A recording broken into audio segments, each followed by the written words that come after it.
Welcome to the Jet Set Hers podcast. I'm Jenny. And I'm Jamie. We discuss travel, adventure, and everyday life. Listen with us and let's go somewhere.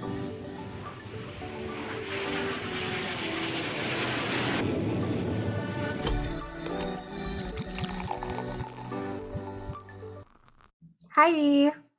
Yo, Jenny, what's up? You know, just sitting through another snowstorm over here in Colorado. I feel like between you and between me, we can't get away from the snow right now. And it's nice because we'll have like warm days, but then we have like 5 inches of snow outside right now. So It's like it's nice and then it's cold and then it's snow and then it's nice. And yeah, it just makes no sense. it's weird. I'm at the point where I would love just like one huge snowstorm, like aka don't have to go to work snowstorm. But then I'm done. Like I'm ready for spring and summer. Oh yeah, I'm all the way done. If there's another speck of snow on the ground, I'm going to punch it. I'm over it. I don't want it. Not another speck. Don't punch that snow. You're going to hurt your hand. I know, I probably will too. So hopefully it doesn't come. Snow, stay back. Go away. And then real quick before we start the episode, I just wanted to, I think we both want to give our love to my hometown, Bay County in Florida. They've been hit with a pretty bad little wildfire, which is pretty rare in Florida because they do get so much rain.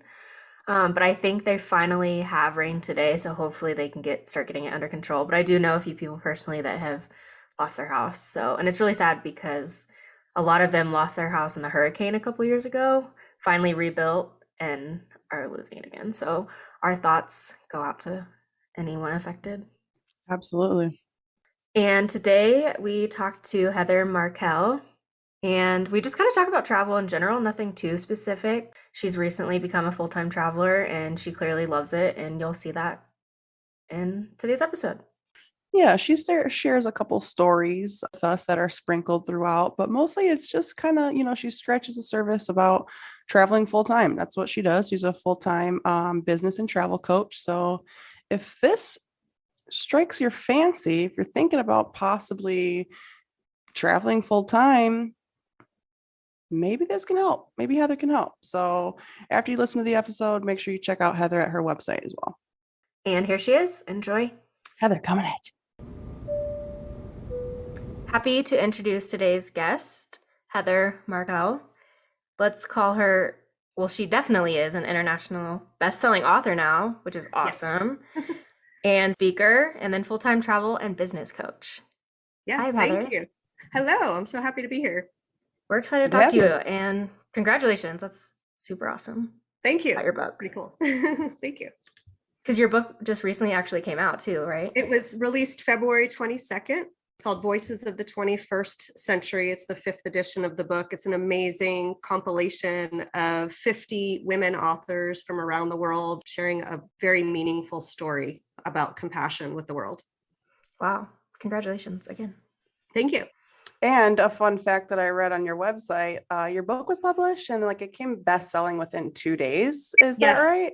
Is that insane? Yeah. Pretty fantastic. So also congratulations on that too, because I feel like that's just incredible. It gets released and then it's a bestseller within 2 days. So yeah, thank you. And we were up, we had some staunch competition because I guess the, February 22nd this year was 2/22/22, very auspicious numbers. So there were a lot of people that were publishing books that day. So it was a tough battle for that number one place.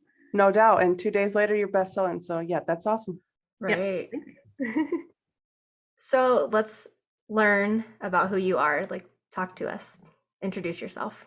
So I was a corporate worker bee. I spent over 25 years in sales, marketing, customer service. And it's funny because when I was 16, my parents sent me to live with a host family in Normandy, France. I went kicking and screaming because I had never been, on this big trip like that by myself. I mean, I was with a group of other students my age, and then to be placed in a family I didn't know. And it was kind of a scary experience where we shared our fears with the group about what we were most afraid of when we lived with this French host family. And I arrive and I find out that I'm going to be on a farm, and I grew up in New York City. So I'm like, what? What? And I'm at that point was an only child. I suddenly had 8 siblings, 7 sisters and a brother. And I'm like, what is happening? It was just complete antithesis. There were 2 dogs. I had no pets and a herd of cows.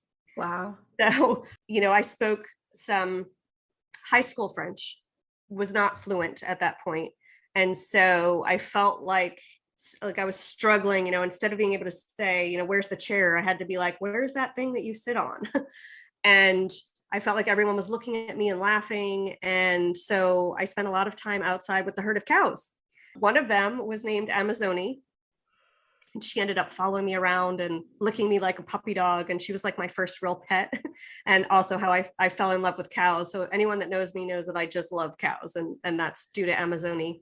So cute. So actually, when I travel around the world, I literally go and look for cows in every country and take a picture with them. So Precious. yeah. So, I end up that summer, two of my host sisters took me out to a bar. I had my first vodka orange. It was, screwdriver, first real drink. Orange juice and vodka. Yeah. So yeah, it was, I'm like, I don't know what happened, but I basically lost my inhibition at that point. And I realized what was making everybody laugh was how my French was just sort of inaccurate. And basically I remember I got drunk and like hyper, and I just started spouting French and using wrong words for things, and everyone was laughing. And so once that happened and I realized they weren't really laughing at me, they were laughing with me, I just became fluent in French. And that experience of that summer, learning to immerse myself in that culture and learn their language, changed the whole thing for me. Like I went from kicking and screaming to absolutely loving this experience of not just travel, but getting to know another culture, getting to know the people, getting to know their language, getting to know their food. And so I fell in love with it. And despite that, I went into corporate. But earlier in corporate, because that's what we get conditioned to do, right? Like, you're supposed to graduate college, get a job, work till you retire, and then you can have fun. So I will say, in the early days of my career, I worked for France Telecom. And it was great because I got to speak French all the time. We got to go to France several times in the year. We would stay in hotel rooms that were like bigger than the tiny apartment that we'd have in New York. So that was fun. But ultimately, my career brought me, with mergers and acquisitions. I ended up in an all like American company. So I started working for AT&T, and my language skills were not needed. I tried year over year, please, can I speak all these languages, and it just never happened. And eventually I found myself in a rut. My career wasn't going anywhere. Year over year, I kept, I started asking myself, like, what if I quit to travel and, do something I love and see where I end up? But looking around on social media, it seemed like most people that do that are millennials, which I was not. And I had lots of logical people around me sort of saying, well, you're too young, you're too old, you got to work till you retire. What about health benefits? What about money? All these things. And one day it came down to, I basically, my chest started hurting. Like I had a literal pain in my chest. And this was not the first time that emotional pain had become physical pain for me. And so I said, I'm not, it was January 2017. And I said, I am not turning this pain into another debilitating physical issue. So that's when I committed to quit. And I spent that year, I gave myself a few challenges along the year, because if I was really going to do this, better prove that I'm ready. And I did. And I quit at the end of 2017, and I started traveling in January of 2018, thinking it was a 3 to 6 quick going. But I mean, it took a long time to get there, like years to get there. Yeah. Went out in January, had the drama of, it's funny that the most paralyzing thing that happened after I quit was, where should I go? Because they say the world, it's a small world, but not when you're trying to See it pick all. place, right? Like to see it. So I started with Costa Rica, and yeah, I thought it was going to be a 3 to 6 month career break, and ended up just loving it so much that I decided, the rent I'm paying to hold on to my New York City apartment could buy me a lot of more time traveling full time. So I gave it up, and 4 years later, I'm still at it. Wow. Never look back. I did actually 2 weeks in, I did look back, and then I had a Okay. meltdown. I was in Costa Rica, and I had actually pre-planned my first 2 weeks for Costa Rica because, I'm used to corporate vacation. So you got to plan out like all the places Sure. you're staying. How are you getting there? What are you doing? And thankfully I stopped myself for the rest of the time. I was like, all right, this 2 weeks is done, but stop now, because the whole point is to do this go with the flow travel thing. So when that 2 week mark came, I was trying to meet some new friends. I was in a national park, Corcovado National Park. They were in a place called Samara, and I basically couldn't figure out how to get to them without like an overnight bus trip that sounded really dangerous or a really expensive flight. So I just panicked, and I said, well, if I can't figure out how to meet these two friends, I am not cut out for full-time travel, and I maybe should pack it in and go back to New York and ask for my job back. So I did at that moment. Okay. Kind of lose it. And then, Like, was this the right decision? Oh no. yeah. And, what am I doing? Because the other thing that happens if you start full-time traveling, which you don't think about if you've come from corporate or an environment where you're used to 1 or 2 week vacations, is that once that 1 or 2 week mark comes and you're not going back home to go to work, it suddenly hits you like, oh, this isn't vacation. This is my life. What? Like, what am I doing? So, Well, and I feel like hitting that 2 week mark is when you absolutely you were out of your comfort zone at that point. Because then it's completely. Right. like, this, I did it, I'm here, now what? And I feel like that's when you get that panic. Scary. And you think, because I'm like, talk about comfort zone. Like, I quit my job. What can be more expansive of a comfort zone than Yeah. that? And that's one of the things that's always so surprising to me, especially in the first year of full-time travel, was how many times I came up against like a self-imposed limitation or doubt or an issue, whatever, that here I was, and I was going to have to muddle my way through it. So yeah, so that's when I looked back at my decision. And then once I got over my pity party, I realized that I was still trying to control everything. And I said, what if I stop trying to control the destination and actually look at like, where can I get? Instead of like, What's accessible? right? Instead of being like, well, I can't get there. How am I going to get there? And well, I can't do it, so forget it. I can be like, well, there's a whole world available to me. Where can I get with this transportation that's in front of me? And that changed the game of travel. It's like you change your mindset to kind of get what you want. Exactly. Yeah. Yep. Well, and if you're gonna face challenges, you were already facing them in the corporate job by like the stress of it. So it's just a different obstacle to face, and I feel like with a better outcome. Yes, and absolutely. And it's funny because I quit before the Great Resignation. So, at that point, I'm like, I think I might be crazy. But then I went and met all these travelers that were doing exactly the same thing as me. So I'm like, once you find your tribe, you're like, oh, so I'm not nuts. I just was like not with my people. That's cool. And now, of course, with the Great Resignation, it's like the coolest thing to quit your job or travel or even work remotely and take your job with you. So that's really cool. And maybe I started it. I don't know. I love Started that the your trend. parents started this for you though, like by Yeah. forcing you into that program. Like I love that. That's like Totally. that's so good. At the time, I was like, oh, this is like horrible. I mean, what's happening to me? And of course, yeah, it ended up being the step that I needed. Hmm. The stepping stone for like a lot of decisions in your Yes. life. Especially being so young. Like, I feel like that's like kids need that. Yes. You can see like and experience a little bit more. And I don't know, like if I would have had that opportunity when I was young, if my parents would have made me do something like that, who knows what I would be doing now. So yeah, I feel like that's definitely that's incredible opportunity. Yeah. So, I mean, well, you're doing this podcast, so that's something that's awesome. Well, thank you very much. I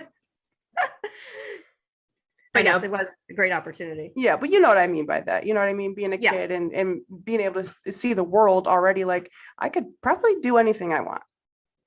Yes, I think seeing the world, I mean, absolutely, travel is a privilege, and we don't all have it. And, you know, and it's Yep. hard. So, you know, look, I have miles, I have loyalty points. That's one of the main, like one of the big ways that I afford to travel so much. Yeah. But it was funny when I was marooned in New Zealand because of the pandemic for 2 years. And I was in some of like the Facebook groups for the loyalty points. And I'm like listening to these conversations. I'm like, oh yeah, like I've said this and thought that, that kind of thing where you're like, well, I'm this level and I arrived at this place and I didn't get upgraded. And, you know, and I just was like, oh gosh, like looking at what's happening in the world now, I really understand like that travel really is a privilege. Just being able to go is a privilege. And, you know, maybe we should complain less about the upgrade. I don't know, and just realize that we're lucky to be there at all. No doubt. Even to have some sort of upgrade period. Yes, Yeah. absolutely. Yeah. New Zealand isn't the worst place. Yeah, at all. No, I mean, it's funny, since I quit, it's really been a journey, a life journey of following my heart, because it's so much easier to follow your head, which is just going to give you the logical, keep you safe kind of way of living.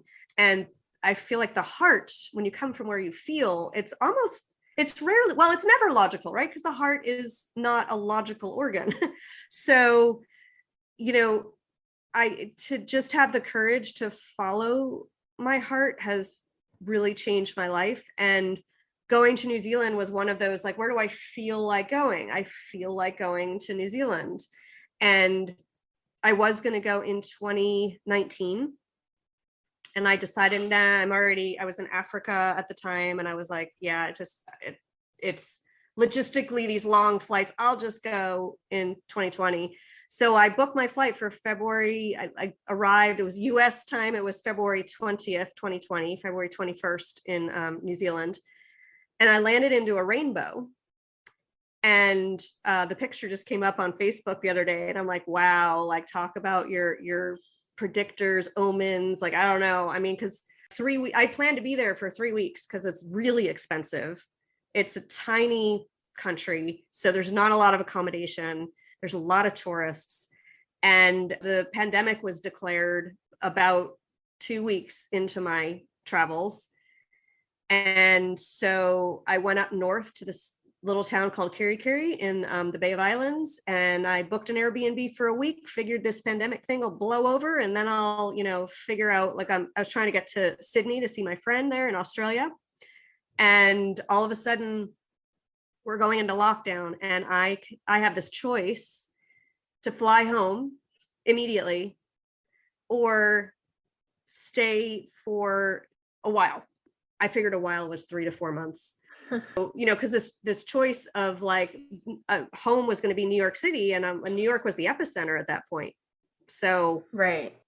So I said, I was like, I called my mom crying. I'm like, I don't know what to do, but it just seems like I'd be safer staying here. And sure enough, we had no COVID for a year. Like the rest of the world was, you know, we did have a lockdown for 75 days and then no COVID for a year.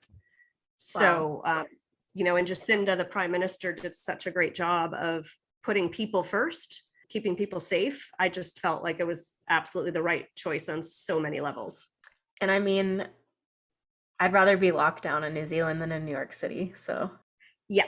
Oh, I mean, I was talk about like, again, New York City apartment buildings. I was in a cottage in 5 acres of nature. So basically bird calls waking me up every morning, possum like sitting in the tree at night, you know, amazing like wildlife, plants, trees I've never heard of that I could just walk around in. And the area I stayed, they had to shut everything down. So there was a restaurant on the premises, they had to close it. And I ended up being locked down with, I had some American and British neighbors, both a couple from West Virginia and a couple from England. And, we basically kept each other company. We used to have Monday night lockdown drinks on the porch of the restaurant, like socially distanced, our name on the chair, use the same chair every time. And I drank scotch then too. So yeah. I mean, couldn't really think of a more perfect lockdown place, destination. I feel so lucky for the experience I had, because otherwise I would have literally been locked into my mom's apartment and probably not have gone out and gone really stir crazy. And I agree, you're probably way more safe in New Zealand than if you were going back home. Yeah. Mm-hmm. Yeah. So thank you for reminding me, because we just got straight into our conversation today and totally forgot to ask you what you're drinking over there. I am drinking. So I'm drinking Aberfeldy. It is Highlands single malt Scotch whiskey from Aberfeldy in Scotland. And amazing. So I chose this drink for a few reasons. So my stepfather got me into drinking Scotch. It was one of his favorite drinks, Dewar's in particular. He just passed away a little over a month ago. Sorry to hear that. Yeah, thank you. And I wanted to, sort of toast to him. So his favorite Scotch was Dewar's. Aberfeldy is the base of Dewar's. I think it's even better than Dewar's. And so I brought him this bottle back from Scotland when I was there. So he enjoyed it a lot. And it's delicious. And I had actually, my brother came and visited me in Scotland when I was there, and we went to the distillery together and had a really good time. Did you like Scotch before you went? I did. Yeah. Because of, I especially Dewar's because of my stepdad, but then Dalwhinnie was another favorite. And I learned I don't like the peat, the ones made with like peat that have like an earthy flavor. I don't like. That's what I love going through Scotland, is all the very different distilleries, and that you could just sort of like any town you go to, you can like count on there being some whiskey to try, and it's very enjoyable. And I didn't know until then that you can't call it Scotch unless it's made in Scotland. Yeah, I did know that. I've always wanted to be into Scotch, because like I feel like it's so cool when a girl is like, Scotch, neat. Why did I not know that? Maybe you haven't been drinking enough. I don't know. No, I didn't know that you can't call Scotch unless it's made in Scotland. Yeah. I didn't know that. That's the name. I don't drink Scotch at all. So yeah, so that's like an Ireland Irish whiskey. Okay. Right. So yeah. Where's regular whiskey from? So for it to be a bourbon, it has to be made in Kentucky, or it has to be like specifically checked out. Right. Ask and you should. I have to talk to Google when we get finished today. Well, I've actually been planning on doing like a whiskey episode, so maybe you'll learn all about it. Oh, that would be really interesting. I think people, and also, of course, that when, some people, well, and I do too, sometimes add ice into the Scotch, and it completely changes the chemical makeup of the Scotch or the whiskey. So you want to taste it without the ice first, and only add the ice if you feel like you need it to be a little milder, or change the flavor of it. We've done that taste test at work, where you like try it neat, and then we put like a big cube in it, so it doesn't quite water it down so fast, but helps slowly dilute it, and like it does taste different. Yeah. We're definitely beer drinkers, hence why we always have a beer on the podcast, which I guess we should also talk about really quick. Yes. Jamie, what are you drinking over there? Well, I'm sticking to Lagunitas Brewery. Love it. I don't know if you guys know that, but so it was a 2021 release, a special release. I didn't realize it was from October of 2021 until I grabbed it.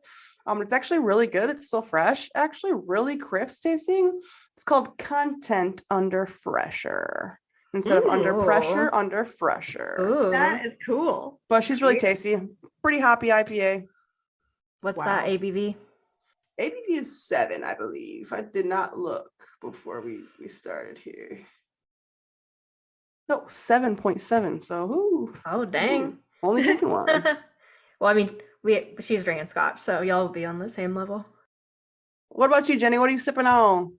So mine is super local to Fort Collins. I actually went to this brewery a few weeks ago for the first Yeah. time. And normally I always buy a six pack when I'm there. So that's what happened.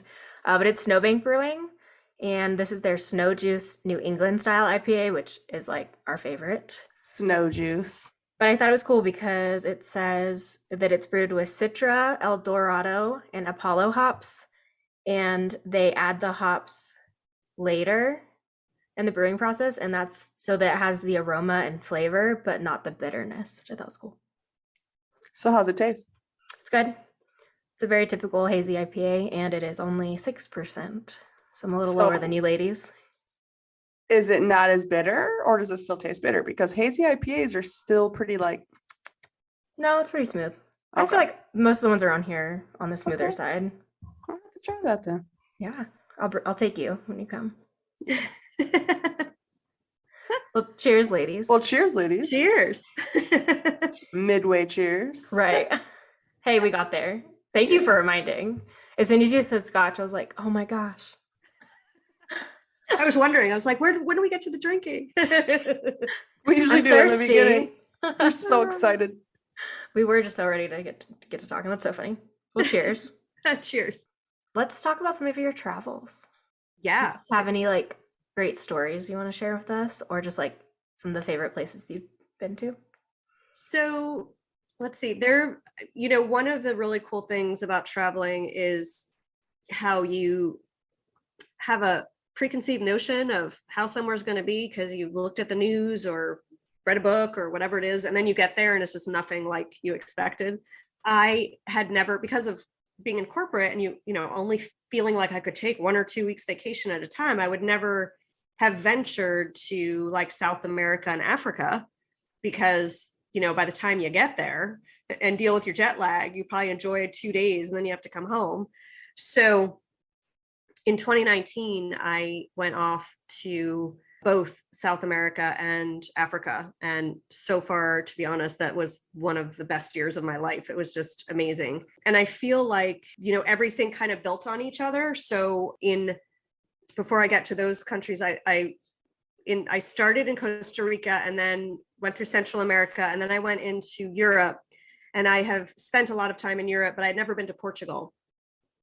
And I went to Portugal for about 6 weeks, rented a car, and had a GPS because I'm clueless when it comes to driving without GPS. I stayed in a village for a few weeks, and I challenged myself to one day drive without the GPS. And it was really profound because I started to realize, wow, like using the GPS, I don't even notice my surroundings. I'm just so focused on the next direction. And Right. so I'm like, I've driven by here a gazillion times. How did I miss that church or that tree or whatever it was? The fear of getting lost. What if I get lost? Well, what if you get found? I mean, because once you do get lost and you can actually find your way out, what happened for me that first year of travel was just really tapping into my own resourcefulness between that experience in Costa Rica, the driving, like as I went on, also in Asia, though I speak 6 languages, I only speak a little Japanese, but I don't really speak the other Asian languages. So getting by in countries where English is not, the language is not one I'm familiar with and it's pretty tough. And yet somehow managing to communicate was amazing. Then when I went into South America and Africa, just getting to see how amazing the people are, and I hadn't given it much thought, but it was interesting that, look, we have a lot of wealth and poverty in America, but I haven't spent time in a lot of the poorer areas. I mean, certainly in New York City, there are areas of New York City that are, less wealthy. And I've been there a little bit, but they're usually the places like we're told not to go. And so going through places where, just everyday life is, the people just have a lot less money than I've seen in the North, and sort of reflecting on why is it that the Northern Hemisphere just has so much more wealth than the Southern one? Like, what's wrong with this picture? And then seeing how much gold and treasure has been stolen from the Southern Hemisphere and brought back north.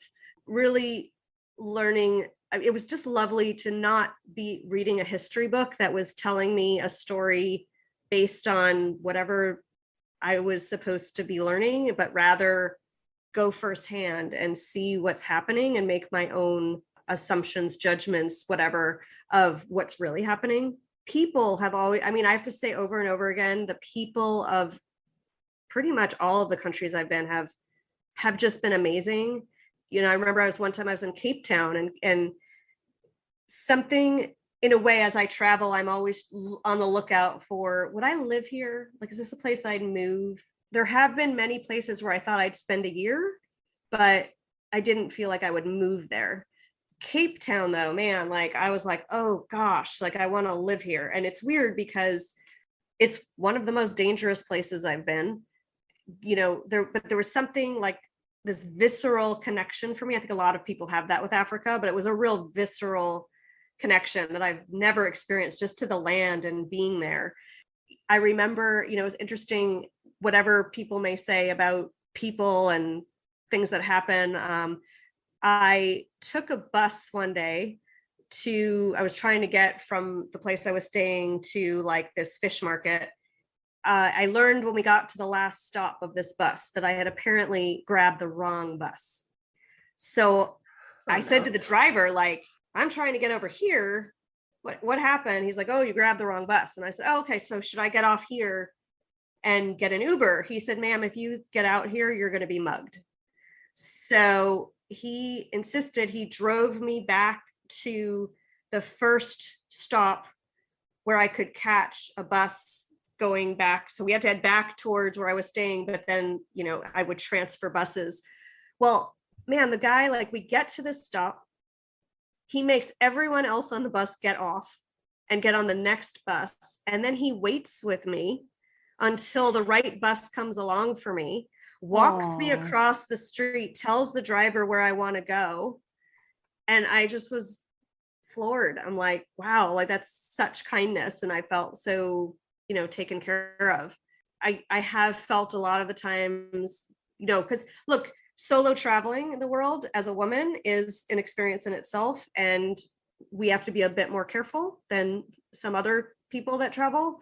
I've felt really blessed to, when I needed help, like that help showed up. So I love that. And I think we need more of those stories in the world of travel, because people that don't travel focus on that one sentence you said, where if you get off here, you'll get mugged. Yeah. But really, you made like a friend that day. Yeah. It was so kind. But no one focuses on that. They just focus on the danger of it. They don't. And that's one thing I've learned is, you go on, if you're American and you do travel, a great resource is the STEP program, which I think is like travel.gov, and you sign up and you give your email address and choose the countries that you are going to, and you'll get alerts anytime there's like an embassy action, or if there's something dangerous going on, a protest, whatever, you'll be notified. Go on that website, you'll see that there are travel advisories for every country. Level 1, I think is clear. Level 5 is like, do not go. When I went to Peru, I'm trying to think if it was like a level 3, or there's a lot of places you want to go that this website will say like, do not go here because of, crime, terrorism, whatever. And look, if you're stupid anywhere in the world, yeah, you're probably going to get into trouble. So you need to be smart when you travel. And I think if you are smart, unless the country, like right now, sadly, I probably wouldn't go to the Ukraine. Right. But if there weren't a war going on and there were, warnings, I would also maybe do a little bit of research and see if, if it's as they say. When I was in Lima, I got to tell you, it's weird. Like all the flights land at like 2 or 3 in the morning into Lima. I came in from Buenos Aires, so I think I landed at 11 p.m. I was like, because I was conditioned, I was like, oh my God, like it's nighttime. I guess, I had the place I was staying send a car for me, because I understood like public transportation or a taxi, probably not the wisest. And so everything's going well till we get to the guy's car. And he said, I'll be right back. I got to go pay the parking ticket. And then I suddenly realized I'm alone in this guy's car in a parking lot with nobody around at 11 o'clock at night. Oh my God, I'm going to be mugged or whatever. And, all these thoughts are going through my head, and it ended up totally fine. I find that one of the luxuries of being a full-time traveler is we have time. So it's not a quick vacation where we're trying to tick off all the tourist places and see the big sights. We're literally trying to experience the place. And traveling that way, I think there's something that happens where you sort of take on the place within you. I remember when I was staying in Cape Town, I stayed in one of the I was told by the place I was staying the first week, do not be out alone past past dark. And so I was back in my room by like 6:30 at night. And there was a market right outside Green Market Square. And, I remember sometime into my stay in Cape Town, I went to that market, and some of the people that worked in it, they looked at me and they're like, I've seen you before. I'm like, yeah, you have.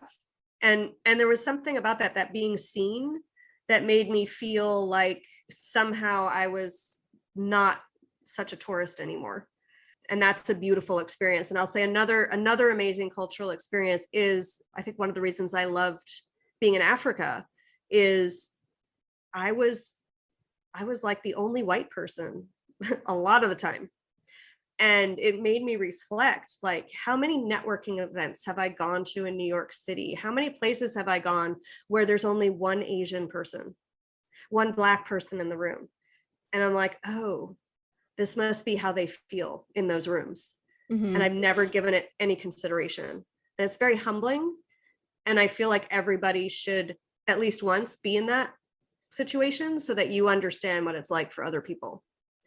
No doubt. We say that all the time on this podcast, that like if people were to actually just immerse themselves in other cultures, like so much hate would go away. Yeah. What was the website that you were just talking about? The website? Yeah, you were talking about so you could see threats and stuff for countries. Sorry. I think it's travel.gov. I don't know the exact website. If you look up travel.gov, it should, or you just Google STEP program. STEP program, that's what you said. STEP, yeah. Because when we went to Paris, we had no idea. We went to schedule the shuttle to get to the airport the last day from our hostel, and there was a complete transportation strike. So, yeah, that's like every week. Yep, no shuttles were running, no trains were running, nothing. And so we were just like, how are we going to get to the airport? So we ended up having to take like a very, very expensive Uber to the airport. Yeah. But I think we were on the train and they said a bunch of stuff in French, which we didn't understand. And then the English voice came on and was like, all trains are stopping at midnight. And I was like, what? Excuse me? Yeah. Yeah. And that's definitely something that can happen. And again, what's nice is in full-time travel, when that happens, it's like, oh, I guess I'm not going to the airport today then. I guess I'll be changing my flight. But yeah, stuff like that happens a lot in France. The transport, they're much more a culture that strikes a lot more than other ones. But that would have been something good to look up. So we would have had more than the night before heads up. Absolutely. And, and then there's like, it's interesting because like in terms of danger in places, when I used to work in corporate earlier on in my career, I worked for this French company and I would, like I said, go to France a lot. And one of my friends that I worked with and I would like fly off to Paris for a weekend. We went one time when I think we were bombing Iraq or something, and we ended up flying like that week. And then there was another time we went when George Bush Jr. was reelected. And so there were demonstrations all over Paris.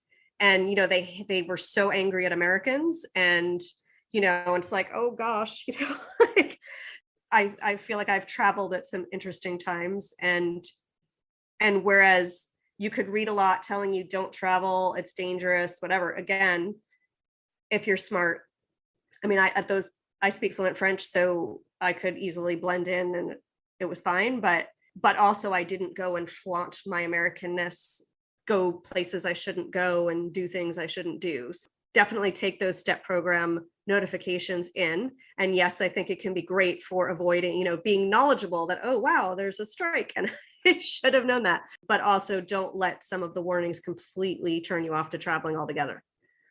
Well, I mean, it's the same thing when I went to New Orleans. Like my parents lived there for a couple of years and I went with a friend to visit and see Bourbon Street and all that. There was a shooting a couple blocks away. But I mean, that's not uncommon, but it's not going to ruin my trip. It's not going to make me not go. So Right. Yeah, just be careful and don't go off like dark alleys by yourself in that kind of situation. absolutely. My friend at work just got back from New Orleans for Mardi Gras for his bachelor party. Oh, wow. And he was there for like, I don't know, a few days. And the first day he was there, they stayed outside of the city, outside of like the downtown area a little bit. I don't know, I'm not familiar because I've never been there. But they were staying in like a little like apartment building. I don't know, it was like Airbnb. And there was their apartment up top. It was him and 3 guys in an apartment with like 10 girls underneath. Okay. First night they were there, their apartment building got shot into 15 times. And his buddy was laying on the bed and got sprayed with like the drywall that came in from the bullets on the first night of being there. And all they could think about was the 10 girls that were underneath them. So they went downstairs, made sure they were okay. Not a single, everybody was fine. But he said, like, they just had to, they were getting out of that area the next day, but he didn't let it ruin his trip. So, I guess it could have been isolated, but who knows? But exactly, I feel like you're not going to let something that could happen at home. A shooting could happen anywhere. A shooting could happen here. And that's the thing. Exactly. So, Yeah. While it's still scary, it still doesn't necessarily have to. It shouldn't hinder your like living your life. That's Exactly. right. Crime is everywhere. Yeah. So, unfortunately. Yeah. So are you ladies planning to travel anywhere in the next 6 months or year? I'm hoping to make it to Scotland, like I was saying. My mom passed 2 Decembers ago, and I want to take her ashes. She lived there briefly as a child. Her dad was in the Air Force, and so I found the address of where they lived, and it was in Prestwick, Scotland. And so I would like to go, like, do my first like solo travel trip, and like take her ashes. Oh, how cool! And then hopefully Spain. Same reason, my dad just passed away as well, and he lived in Spain, so I would like to go. I don't know exactly where he lives, so I still have to do some research on that end. It'd be cool to do both in one trip. It's just they're not super close to each other, so. They're closer to each other than you are to either of them now. So it's right. True. Going back and forth. flights are so cheap once you're over there. Yes. So or you can take the train. Train's fun too. Should make it a double trip. That'd be fun. Extend your trip. Yep. Just stay. But I would also be completely fine with spending like 10 days in Scotland and just like relaxing for half of it. Because I feel like most of my travel is like planned out day by day, like 10 things on each day. So it would actually be nice for me I'm going to do absolutely nothing on Monday, Yeah.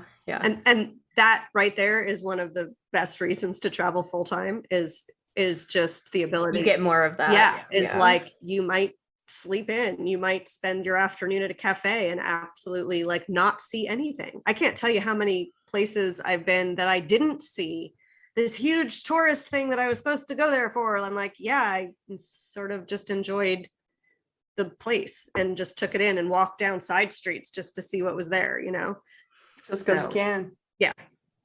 But I love that too, because that's when you meet the person at the cafe that you'd have never met if you had been at the Statue of Liberty. That's just the first thing that came to my mind as a tourist attraction. It's funny because I've met tons of people like that. I mean, everywhere, but Costa Rica especially comes to mind. And, I'm still in touch with pretty much everyone I met there. And there was a coffee shop in La Fortuna. I went there because it's called La Vaca Purpura, which is the purple cow. And obviously with the cow, I had to go. So, and it turned out that the woman that runs it, Karen, by the way, if you're listening to this and you're going to La Fortuna, make sure you go to La Vaca Purpura and is running this coffee shop because she earlier in her life had traveled for a while and came to love coffee. And what she brings to the shop is like differently brewed coffee. Like every time I went there, I was like, what kind of coffee is that? Like it was a new coffee machine, a new preparation, whatever. And there were so many different ways to make coffee that she just like sort of opened my eyes to, and also was a wonderful friend And I felt like even though I was there for basically like a week or two, like we became really friendly. Like she invited me out to dinner with her husband, and just a lovely person, an entrepreneur. And those are the kinds of meetings that I love when I travel. Connections like that for sure. Yeah. Mhm. Yeah. Especially when they're instant like that. Like it's not like, oh, you work together for 6 months, you're kind of forced into it. Right. It's like there was a spark. Well, and I think because once you're traveling and you're authentically you, and you're not sort of showing up professional you, or you're kind of like hiding half of who you are, I think those instant connections are easier to have. It's more real more to real. real. Yeah. Mhm. So many reasons to travel full time. So what would be your one big advice for anyone that's like, all right, I want to get out of the corporate world and travel full time? Like, what's your one big thing you tell everyone? I would say, if this is something that your heart is calling you to do, you should absolutely find a way to do it. And this life really is possible for everyone. A lot of people presume that you have to be wealthy to travel full time, and you absolutely don't. Yes, you do need to be, if you're going to be staying at the Ritz-Carlton every night and, doing first class travel. Okay, sure. If that's your thing, you need to be rich. But there are so many ways to do this. As someone that spent years of my life thinking, oh my God, I can't do this. How would I afford it? It's actually less expensive than living a stable life in one place. So go for it. Specifically Manhattan. Specifically Manhattan, yes. Yeah. Although everywhere is getting expensive, so Yeah. I feel like that goes to most places. Yes, absolutely. So before we wrap this up today, so I feel like you're like us in the fact that you want to go everywhere, but where is like your one big bucket list place that you haven't been yet? See, I feel like so many more than one. Right now, I want to get back to Africa and South America. And so I would say I'm really, really excited to go to Eastern Africa. And I'd like to see Kenya, Uganda, Mozambique area. I'm really excited about. One day, probably Antarctica. I actually was in Ushuaia, like the city at the end of the earth, whatever. And I met two people that were working on one of the boats going to Antarctica like the next day. And they said, there's probably room on the boat if you want to come down to the dock and see if you can jump on. And I didn't, at that point, I think I wasn't quite, I was like, oh gosh, this is like too something. I don't know. I'm ultimately glad I didn't, because I had done very little research. I didn't understand that there's 1,000,001 ways to see Antarctica, like, with or without other islands that I'd want to see. That I ended up meeting people when I was on, I think, an airplane, Bariloche. I was somewhere in Argentina, and I met people that were returning to Ushuaia the day that I would have left. And they told me that they had come through 40 hours of rough seas strapped to the bed. And I thought, yeah, that is a risk if you go there by boat. So I was really glad for both of those reasons that I opted not to go. I would always say another thing to be mindful of is always trust your intuition. Even though it may seem crazy, even though it may piss you off, whatever it is, always follow it.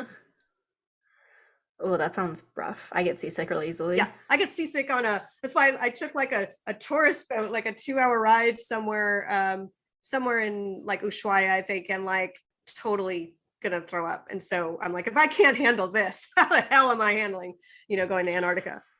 At least not without like preparation. Yeah. And beforehand, right? Rough seas scare me. Yeah. Yeah.